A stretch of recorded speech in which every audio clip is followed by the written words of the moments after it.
शाह अहमद नूरानी साहब का कुल था, तो उनके कुल की तकरीर में डॉक्टर ताहिर अल कादरी साहब ने बड़ी फसी और बलीग तकरीर की। उनकी शख्सियत तो उस वक्त मजलिस अमल थी और सारी क़यादत हमारी मस्जिद में बैठी हुई थी।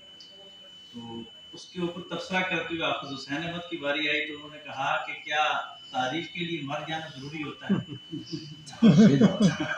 तो ये हमारी एक इज्तिमाई तौर पे एक हमारी खामी है हमारी कौम की। और मैं समझता हूँ कि कलम का अरमान को ताज तहसीन पेश करते हैं डॉक्टर अकबानी साहब को और मीर अफसर साहब को।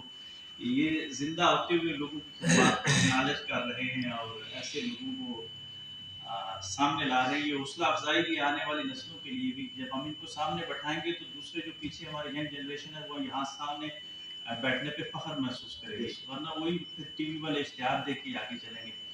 तो मैं वक्त को मद्देनजर रखते हुए शहजाद सिद्दीकी साहब पे आता हूँ कि ये सूफी मंश इंसान है कि जलालुद्दीन रूमी रहमतुल्लाह अलैह का कलाम हो या अब्दुर रहमान